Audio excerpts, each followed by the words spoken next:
I'm so glad to be with you all this morning. I'm so thankful for this opportunity to be able to prepare a lesson and to present it to you guys this morning. And I hope that this is a message that will be spiritually nourishing to you all, as it was for me. And I really enjoyed studying this topic that I'm going to be presenting today, because it was something that I was asked to speak on as a little devotional, a little 5-minute devotional at a camp that I attend during the summer. But I enjoyed preparing that 5-minute devotional so much that I wanted to make it longer, and so that's what I did. And so I'm going to be talking this morning about spiritual growth. And so I'm going to be going over 4 parts to this lesson. I'm going to be talking about spiritual growth itself and what the Bible has to say about it. I'm going to be going through examples on how to grow, and I'm going to be going over what we should expect from growth. And then lastly, I'm going to be going over examples of people in the Bible who were examples of spiritual growth. So the first point I want to make this morning is that spiritual growth is a command for us today. We see this in 2 Peter 3:18, where it is written to grow in the grace and knowledge of our Lord and Savior, Jesus Christ. To him be the glory both now and forever. Amen. And so an example, a biblical example of people that we can see who did not grow spiritually would be the Corinthians. And we can see this in 1 Corinthians chapter 3. And in 1 Corinthians chapter 3, if you want to go ahead and turn with me there, it's there that we see Paul is speaking to the Corinthians about their spiritual immaturity. In verse 1, Paul writes, "And I, brethren, could not speak to you as to spiritual people, but as to carnal, as to babes in Christ. I fed you with milk and not with solid food, for until now you were not able to receive it. And even now you are still not able, for you are still carnal.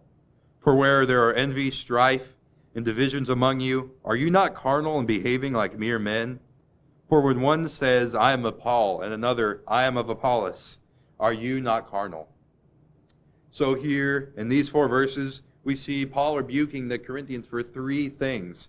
We see, one, that he was rebuking the Corinthians because they were carnally minded.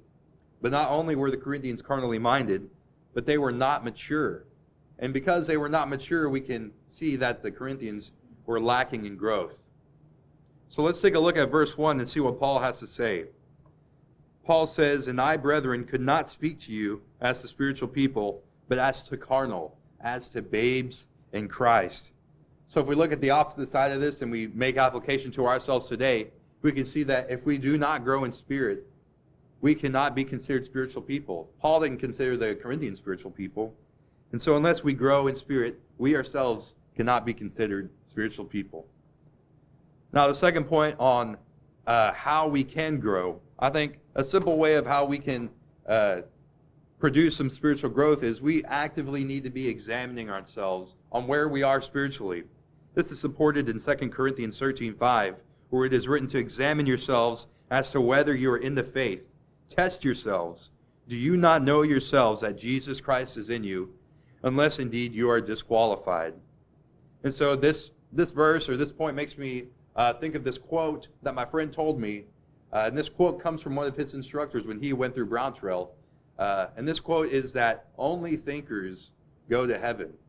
And what his instructor meant by that is that if someone who is actively thinking or is actively examining themselves and to see where they are and where they are at in their spiritual walk, they're going to be better off than someone who does not, than someone who does the opposite. Someone who just goes with the flow or does the minimal amount of work that is required. So we always need to be actively examining ourselves and thinking within ourselves on how we can better our spiritual maturity. A second way on how we can grow is that we need to find ways that can build ourselves. 2 Timothy 2:15 says to be diligent, to present yourself approved to God, a worker who does not need to be ashamed, rightly dividing the word of truth. Also in 2 Timothy 3, verses 16 to 17 says that all Scripture is given by inspiration of God and is profitable for doctrine, for reproof, for correction, for instruction in righteousness, that the man of God may be complete, thoroughly equipped for every good work. And so there's this joke that goes around about men today where whenever we buy something and we have to put it together and we have all the pieces and all the parts that we need and the tools to put it together, what ends up happening? We try to do it ourselves, and we try to throw out the instruction manual. We say, oh, I don't need that. I can do this myself. Well, we do not need to treat Christianity that way. This is the instruction manual that we need, and this is what we do not need to be throwing out, because this is how we build ourselves.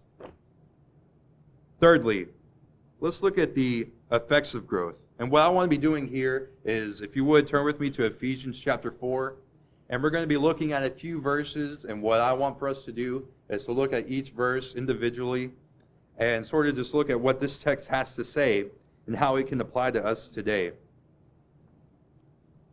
Ephesians chapter 4. We'll start in verse 11. So in these few verses, we see the types of people who are equipping the church. Verse 11, and he himself gave some to be apostles, some prophets, some evangelists, and some pastors and teachers, for the equipping of the saints for the work of ministry, for the edifying of the body of Christ, till we all come to the unity of the faith and of the knowledge of the Son of God, to a perfect man, to the measure of the stature of the fullness of Christ, that we should no longer be children, tossed to and fro, and carried about with every wind of doctrine, by the trickery of men and the cunning craftiness of deceitful plotting. So when we take a look at verse 12, it says, for the equipping of the saints for the work of ministry and for the edifying of the body of Christ. We see that what is being talked about here is able to equip us. And that brings me back to 2 Timothy 3, verse 16, where it says, all Scripture is given by inspiration of God and is profitable for doctrine, for reproof, for correction, for instruction in righteousness, that the man of God may be complete, thoroughly equipped for every good work. We also see in verse 12 that what is being spoken of here in Ephesians 4 is able to edify us for the edifying of the body of Christ. Verse 13 says it's able to unify us till we all come to the unity of the faith. And also in verse 13, it brings us to a knowledge of the Son of God. And so the question that I'm going to ask you all this morning is, how do we today come to know Jesus? That's ultimately right here through the Bible. And while what's being spoken of here is not the Bible, they still had the Word of God in this time. And so that's how we come to know Jesus today, is through the Bible. 2 Peter 1, verse 3 says, as his divine power is given to us all things that pertain to life and godliness, through the knowledge of him who called us by glory and virtue. We see in verse 13 of Ephesians 4 that it makes us a perfect man. And that brings me back again to 2 Timothy 3, verses 16 to 17, where all Scripture is given by inspiration of God and is profitable for doctrine, for reproof, for correction, for instruction in righteousness, that the man of God may be complete, thoroughly equipped for every good work. Verse 13 says that it also helps us to grow to the measure and the stature of to the fullness of Christ. In other words, it helps us to become more Christ-like.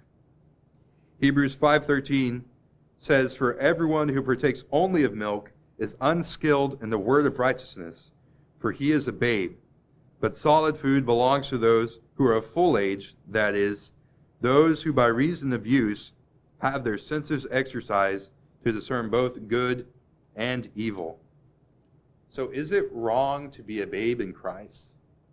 Well, the answer is no. Obviously, we all have to start somewhere in our spiritual walks. But it does become a bad thing when we stay there, when we do not grow, when that is our only point of growth and we stay a babe in Christ. Another quote that I've read before is that it is a true shame for a person to have been a Christian for years and never advance beyond their knowledge of salvation.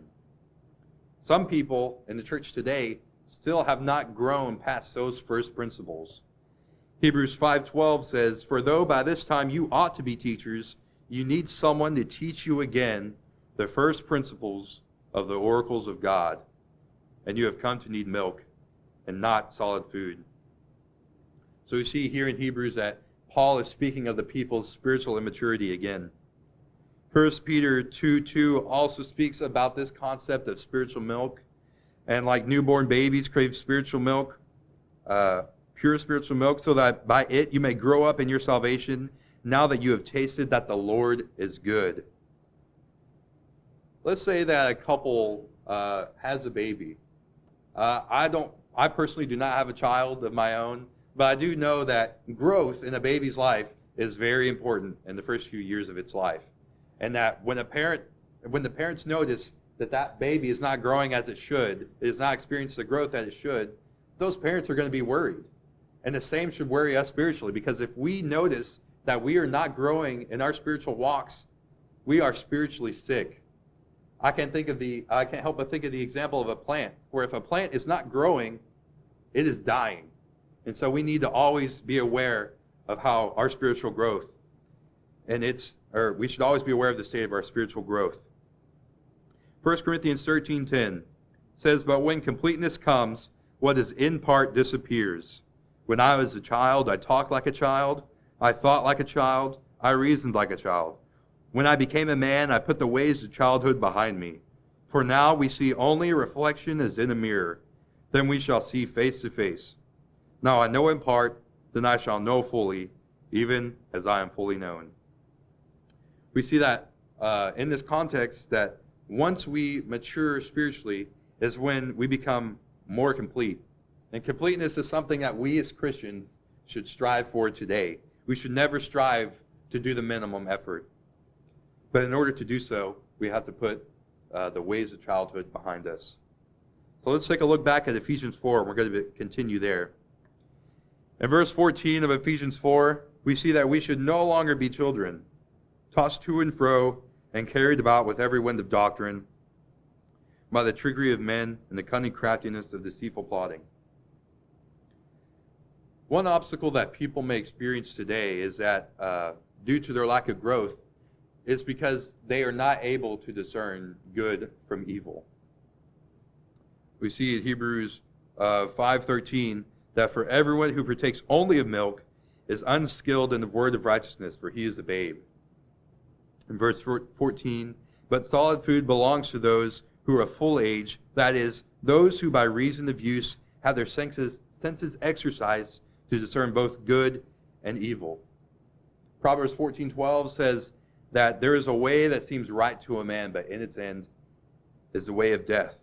And so there comes a time when we should realize that we are no longer able to discern good from evil by societal standards. This is the only way that we today are able to know what is right and what is wrong, what is good and what is evil. Lastly, I want to take a look at examples of people in the Bible who grew. And our first example is Jesus himself. We see that Jesus prepares at the age of 12. We see this in Luke 2:42. "And when he was 12 years old, they went up to Jerusalem according to the custom of the feast." And we know that Jesus studies and grows until he starts his ministry at the age of 30, Luke 3:23. Another example we see of someone who grew is Paul. In Acts 9:19, we see that, "So when he had received food, he was strengthened. Then Saul spent some days with the disciples at Damascus, and immediately he preached the Christ in the synagogues, that he is the Son of God. Then all who heard were amazed and said, 'Is this not he who destroyed those who called on this name in Jerusalem, and has come here for that purpose, so that he might bring them bound to the chief priests?' But Saul increased all the more in strength and confounded the Jews who dwelt in Damascus, proving that this Jesus is the Christ." And so while Paul received knowledge through revelation and he was able to preach through that, we still see that he spent 3 years to grow and increase. We see this in Galatians 1:15 and also in Acts chapter 9, verse 26. And our last example of someone who grew is Samuel. We see this in 1 Samuel 2:26. "And the boy Samuel continued to grow in stature and in favor with the Lord and with all people." Ultimately, our goal as Christians today is to find a way to better ourselves and to live a life that is more pleasing to God. And we see that that's what happened with Samuel here. We see that he continued to grow in stature and in favor with the Lord. And when we try to find ways to build ourselves and we see the effects of that, this is one of those effects. And that is why we should grow in spirit, because ultimately we will grow in stature and we will grow in favor with the Lord. So if you're here this morning and you are not a Christian, or maybe you need the prayers of the church, we'd love to sit down and study with you this morning. If you have any need, we ask that you please come forward as we stand and as we sing.